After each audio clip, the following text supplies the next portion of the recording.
Bismillahirrahmanirrahim. Alhamdulillah rabbil alamin. Allahumma salli wa sallim wa barik ala sayyidina Muhammadinil amin wa ala alihi wa sahbihi ila yaumiddin. Rabbi shrah li sadri wa yassir li amri wahlul 'uqdatam min lisani yafqahu qawli. Shadaqallahul azim.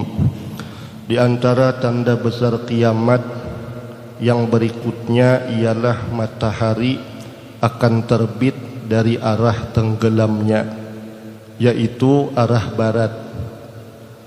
Jadi matahari yang biasanya kita lihat setiap hari timbul di arah timur akan muncul sebaliknya di akhir zaman.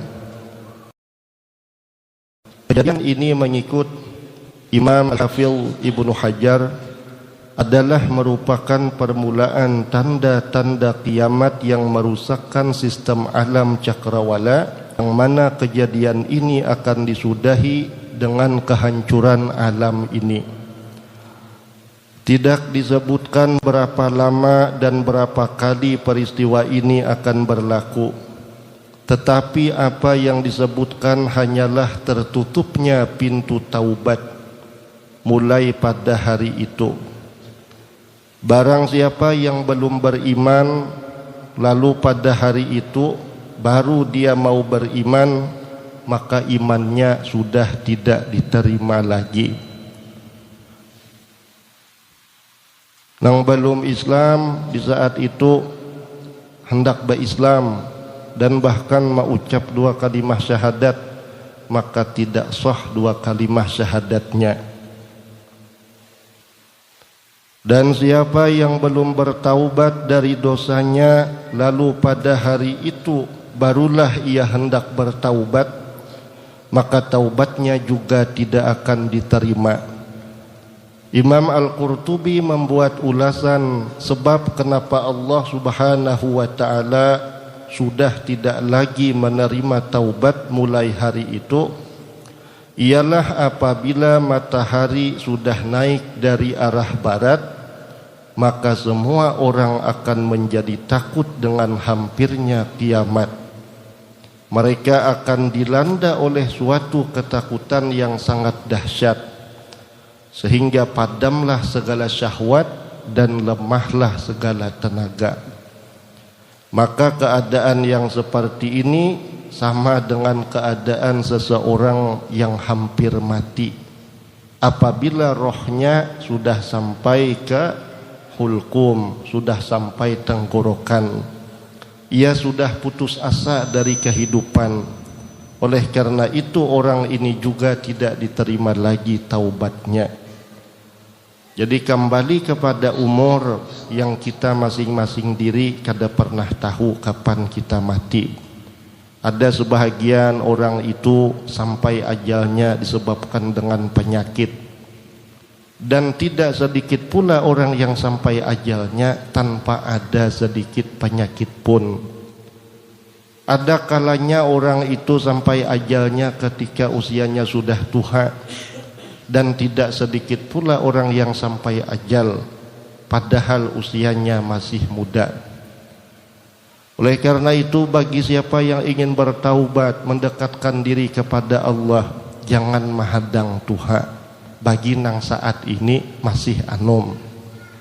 Adapun bagi orang nang saat ini sudah tua, ada umur dan masih diberi kesehatan kesempatan, maka syukurilah, dan itu suatu nikmat yang besar karena Allah masih memberikan kepada kita kesempatan. Bagi siapa yang hendak mendekatkan diri kepada Allah Ta'ala, jangan menghadang garing, hanya menyebut Allah, Allah, Allah. Untung juamun sampai ajal itu dengan sebab garing, lantaran garing itu lampu kuning. Lamun inya ajal sampai ternyata kada garing, wayah mana lagi hendak membaca istighfar, wayah mana lagi hendak mempersiapkan diri lahir batin untuk menambah bekal ketika kita sudah masuk alam kubur.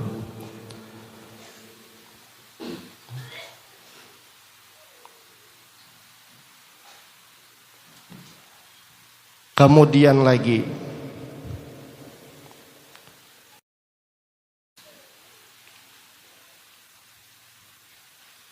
mengikut Imam Al-Hafidh Ibnu Hajar rahimahullahu ta'ala juga bahwa binatang ganjil akan muncul di pagi hari yang matahari terbit dari arah barat itu. Binatang ini ganjil sekali karena ia akan berbicara dengan manusia dan menjelaskan siapa yang beriman dan siapa yang kafir, sebagai kesempurnaan dari tertutupnya pintu taubat. Itu di hari yang sama, di mana matahari terbit dari arah barat. Binatang tersebut muncul di Makkah dan ia akan berbicara dengan manusia yang ia temui. Bahkan dia berbicara dengan fasih, menjelaskan di saat itu siapa saja yang beriman dan siapa saja yang tidak beriman. Ini sebagai kesempurnaan dari tertutupnya pintu taubat pada saat mula matahari terbit dari arah barat. Lalu binatang ini memberi tanda, maksudnya memberi cap keimanan atau kekafiran di hidung orang yang ditemui. Jadi orang yang beriman akan jelas keimanannya dan orang yang kafir akan jelas kekafirannya. Kemudian di antara alamat kiamat besar, Al-Quran akan diangkat. Apabila pintu taubat sudah ditutup dan orang sudah tidak mau lagi mengamalkan dengan Al-Quran, bahkan sudah tidak mengenali apa-apa kewajiban terhadap Allah Subhanahu wa ta'ala, mereka sudah tidak tahu apa arti sembahyang, apa arti puasa, apa itu haji dan sebagainya. Maka ketika itulah Al-Quran akan diangkat. An Hudzaifah ibn al-Yamani qala Rasulullah sallallahu alaihi wasallam, yadrusul Islamu kama yadrusu wasyus thawbi hatta la yudra ma siyamun wala salatun wala nusukun wala sadaqah wala yusra ala kitabillahi fi lailatin fala yabqa fil ardi minhu ayatun wa tabqa tawaifu minan nasi syekhul kabir wal ajuzu yaqulun adrakna aba'ana ala hadhil kalimah la ilaha illallah فنحن نقول فقال له صلة ما تغني عنهم لا إله إلا الله وهم لا يدرون ما صلاة ولا صيام ولا نسك ولا صدقة فأعرض عنه حذيفة ثم ردها عليه ثلاثا كل ذلك يعرض عنه حذيفة ثم أقبل عليه في الثالثة فقال يا صلة تنجيهم من النار ثلاثا. Daripada Hudzaifah ibn al-Yamani radhiyallahu anhu, beliau berkata, Rasulullah sallallahu alaihi wasallam bersabda, Islam akan luntur, Islam akan lusuh seperti lusuhnya corak atau warna-warni pakaian bila ia telah lama dipakai, sehingga sampai di suatu masa nanti orang sudah tidak mengerti apa yang dimaksudkan dengan puasa, apa yang dimaksudkan dengan sembahyang, dan apa yang dimaksudkan dengan nusuk atau ibadah, dan apa yang dimaksudkan dengan sedekah. Jadi barang saikung kadada lagi nang mengerti tentang sembahyang, tentang puasa, zakat, haji, dan ibadah apapun di saat itu, tidak ada satu orang pun lagi yang mengerti. Dan Al-Quran dihilangkan kesemuanya pada suatu malam saja. Maka pada esok harinya tidak tinggal di permukaan bumi ini walaupun hanya satu ayat. Seayat kadada lagi. Dan dalam satu malam keesokan hari seketika kadada lagi nengarannya tulisan Al-Quran. Ibarat di rumah ada mushaf, tapi ayat demi ayatnya itu hilang mendadak.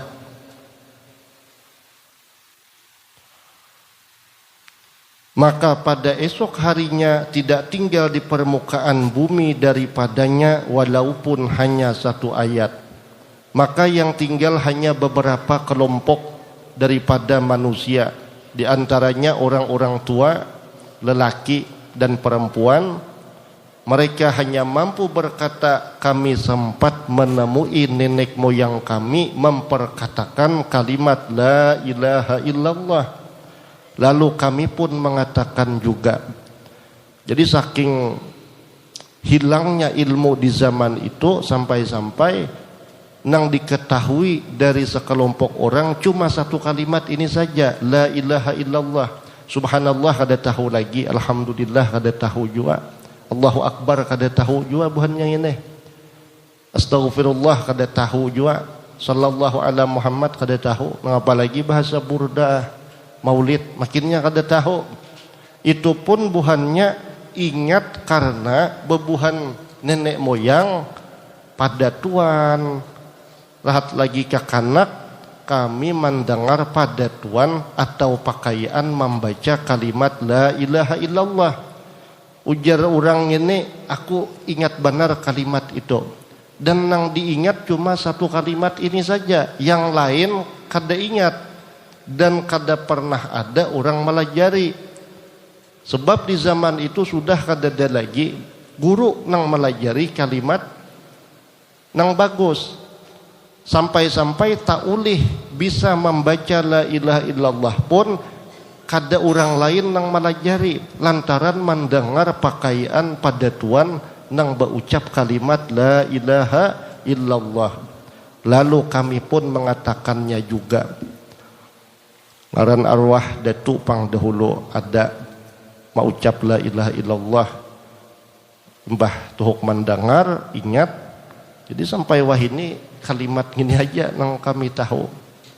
Nah di zaman ini dispensasi, orang tuh kada bisa sembahyang wajib, dispensasi sudah, karena kada ada lagi nang melajari, dan belajar pun kada kawajua lagi, sebab kada ada nang melajari.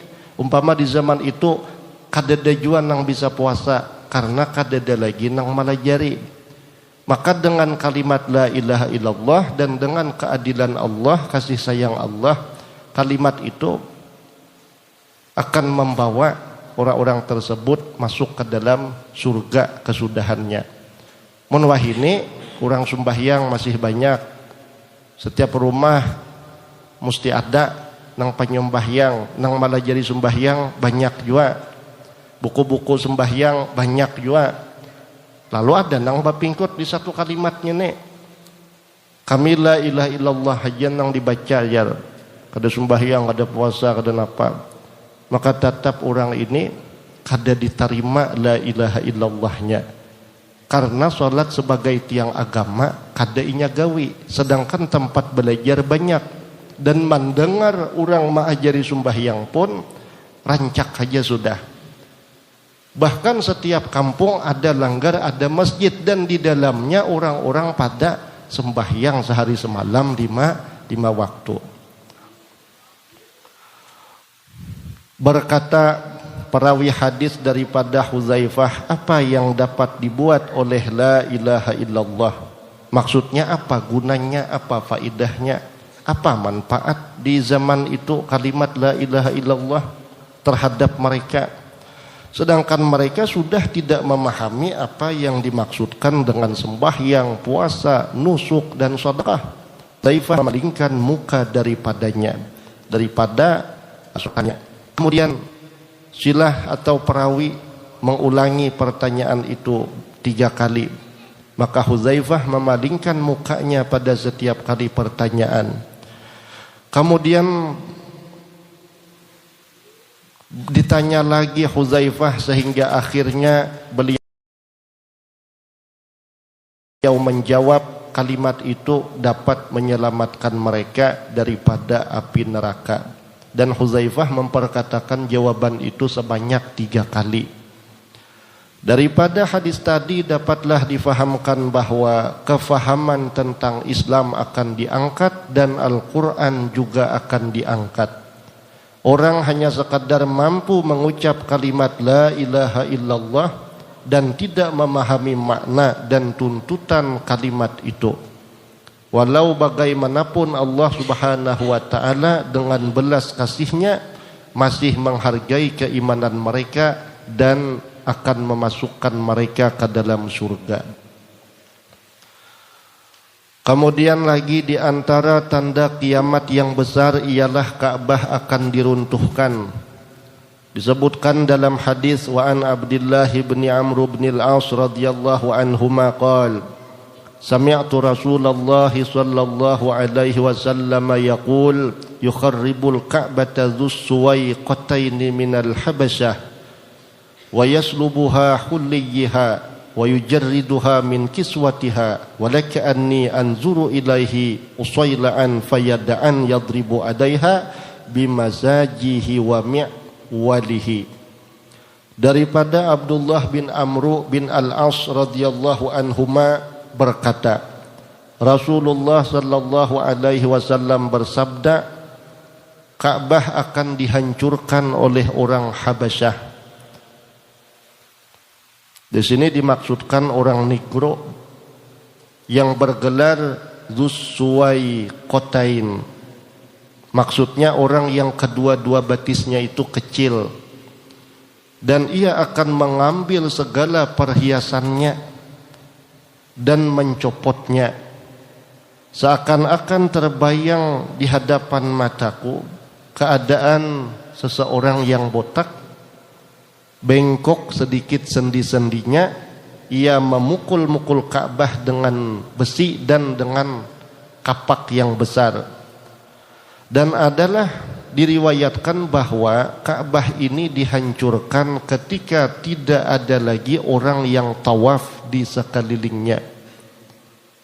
Karena di masa itu ada yang tahu lagi di bahasa umrah, di bahasa haji. Ini merupakan saat-saat yang sangat hampir sekali dengan kejadian kiamat. Di antara tanda kiamat yang besar ialah asap tebal yang akan meliputi keseluruhan permukaan bumi. Sehingga jadilah semua kawasan seperti rumah yang penuh asap. Di seluruh permukaan bumi penuh dengan asap. Asap tebal ini menjadikan orang yang beriman diserang penyakit seperti selesma. Adapun orang yang kafir, maka asap itu akan masuk ke semua rongga badan mereka sehingga menjadikan badan mereka itu kembung. Di zaman itu bila orang beriman dia dapat penyakit seperti penyakit selesma. Cuma kalau orang kafir, asap itu masuk lewat rongga-rongga yang ada pada badannya sehingga badan mereka itu kembung. Kemudian asap itu akan keluar semula. Para ulama telah sepakat mengatakan bahwa asap ini sebagai tanda kiamat, cuma di segi pentakwilannya para ulama terbahagi kepada dua kumpulan atau dua pendapat. Jadi masalah asap atau dukhan ini ada dua pendapat dari kalangan ulama. Kumpulan pertama mengatakan bahwa asap itu telah terjadi, yaitu asap kemarau yang telah menimpa kaum Quraisy Mekah ketika mereka didoakan oleh Rasulullah sallallahu alaihi wasallam, sehingga mereka menderita dengan bermacam-macam kesusahan ataupun kesempitan hidup. Ini adalah pendapat Ibnu Mas'ud, Mujahid, Abul Adiyah dan An-Nakhai, dan pendapat ini dipilih oleh Imam Ibnu Jarir At-Tabari radhiyallahu anhu.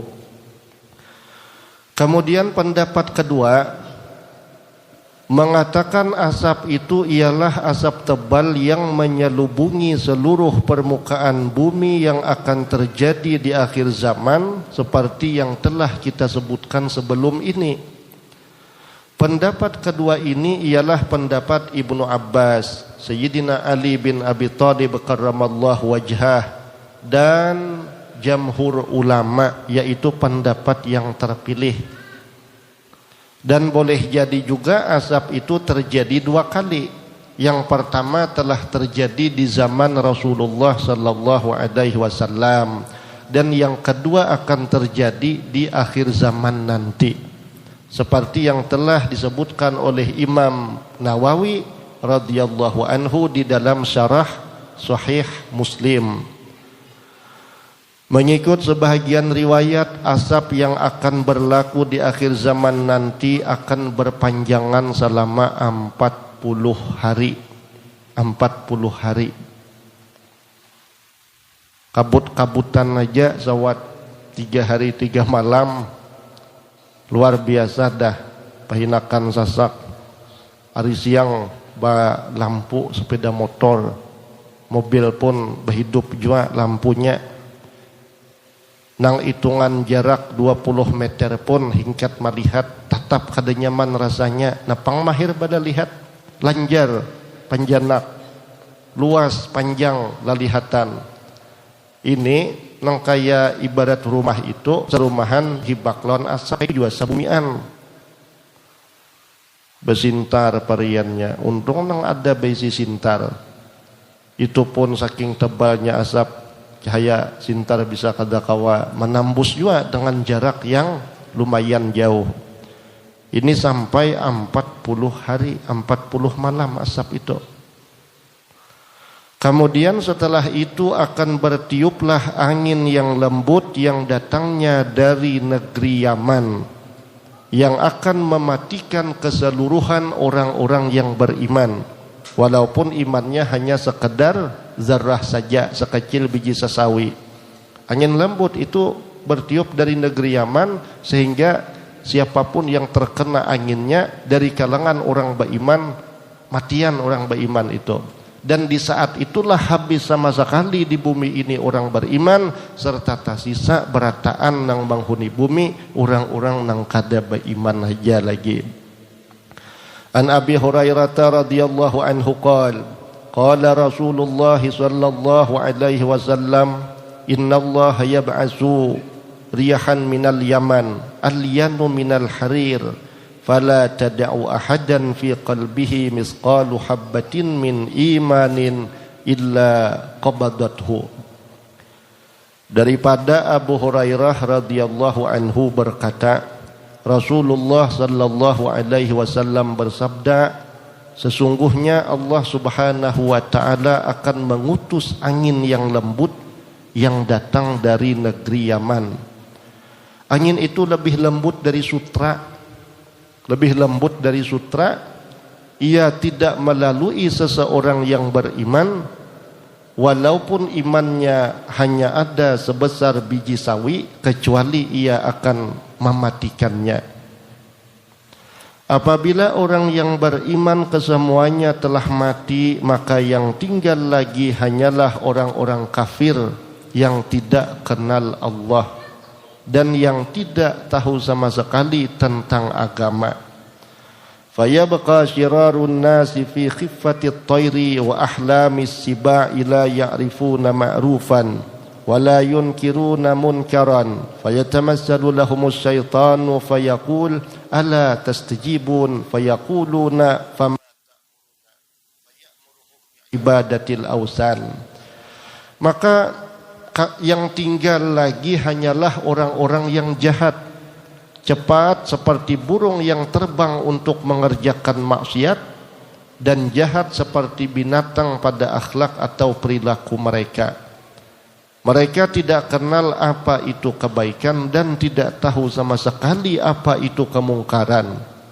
Lalu syaitan datang menggoda mereka sambil berkata, kamu tidak maukah ikut aku, ujar syaitan. Jadi mereka menjawab, apa yang hendak kamu suruh kepada kami? Lalu syaitan menyuruh mereka menyembah berhala.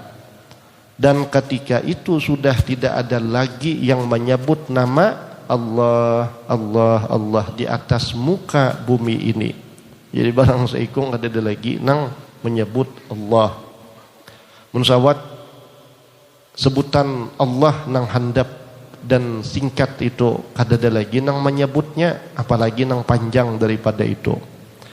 An Anas bin Malik radhiyallahu anhu anna Rasulullah sallallahu alaihi wasallam qala la taqumu as-sa'atu hatta la yuqalu fil ardi Allah Allah. Daripada Anas bin Malik radhiyallahu anhu, semoga Allah meridai beliau, bahwasanya Rasulullah sallallahu alaihi wasallam bersabda, tidak akan terjadi kiamat sehingga tidak dikatakan Allah Allah di atas muka bumi ini.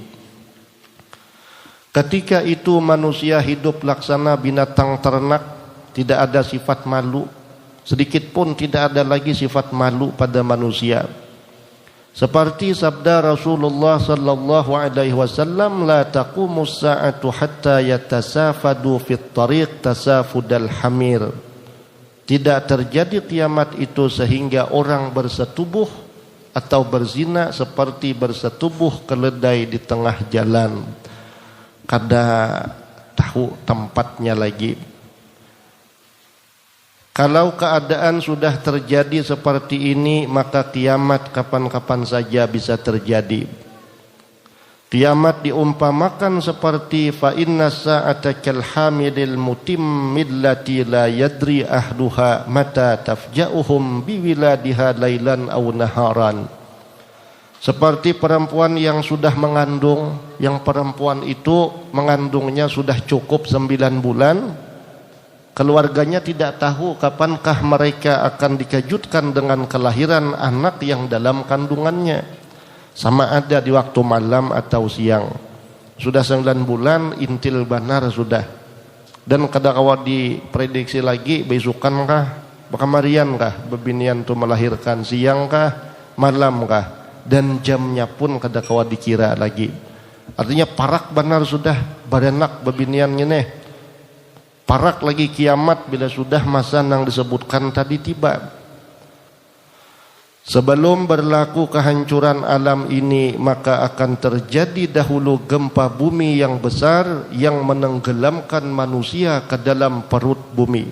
Gempa bumi di timur, di barat, dan di semenanjung Arab.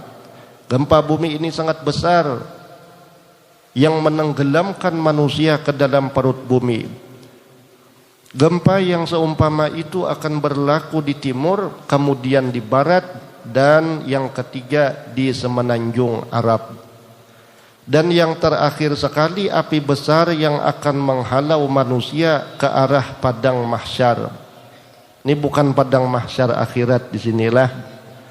Api ini akan mula keluar dari kawasan Aden, sebelah selatan Yaman, dan teruslah api ini menghalau manusia ke arah utara, yakni negeri Syam, yang disebutkan sebagai padang mahsyar.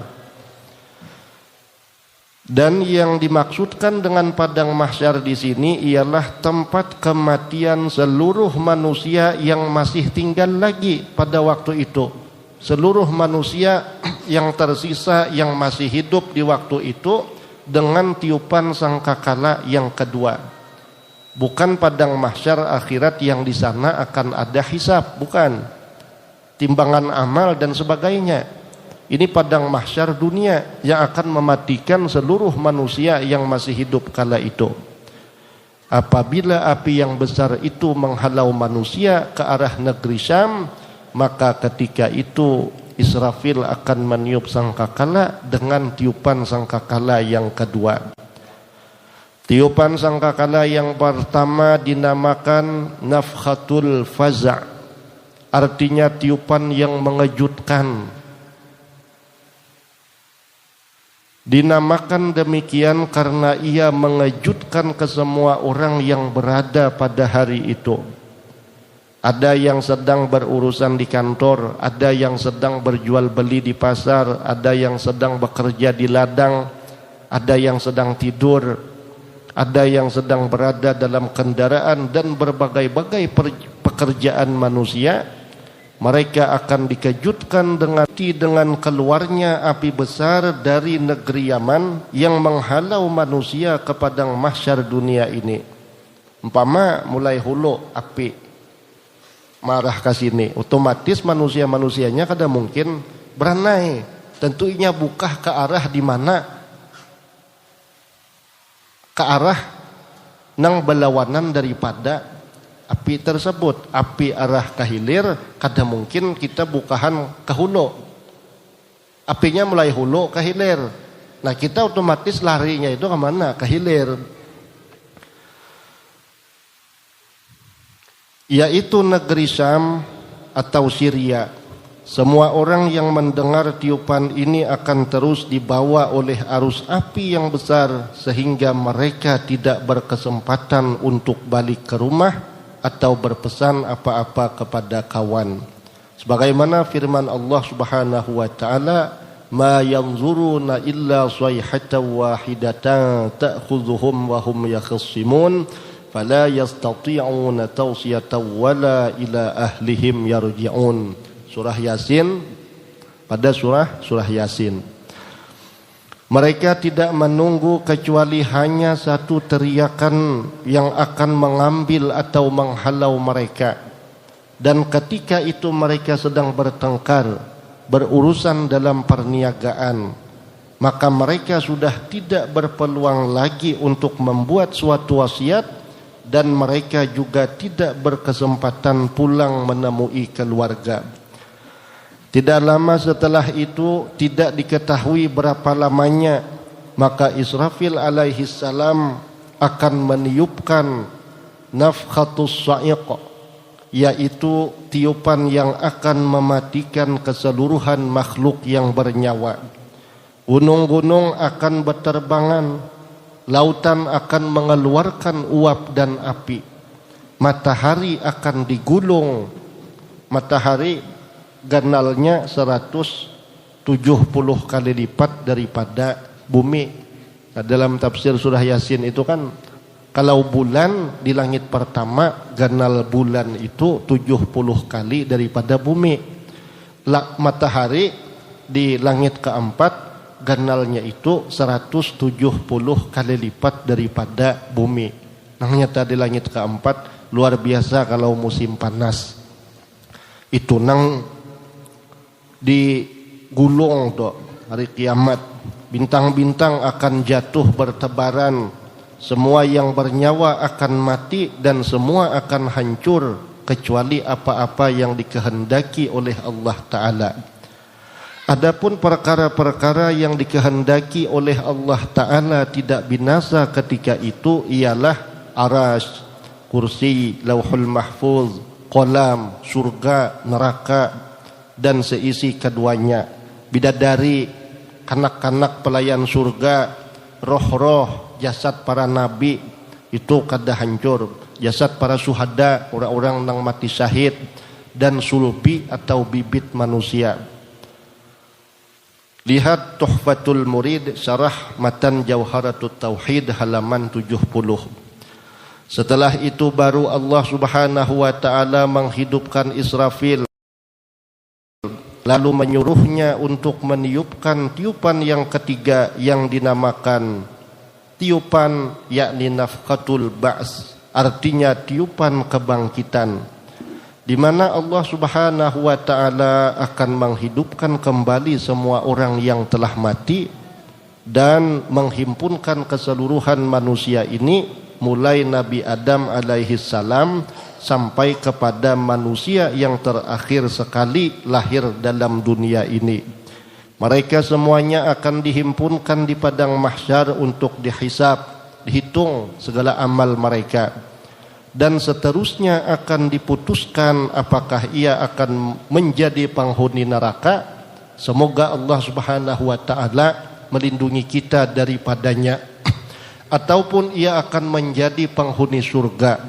Semoga Allah Subhanahu wa taala memasukkan kita ke dalamnya. Amin ya rabbal alamin. Dan terakhir atau penutup sama sekali, doa supaya terhindar daripada kehinaan di hari kiamat. Rabbana faghfir lana dzunubana wa kaffir anna sayyi'atina wa tawaffana ma'al abrar. Rabbana wa atina ma wa'adtana ala rusulika wa la tukhzina yaumal qiyamah innaka la tukhliful mi'ad.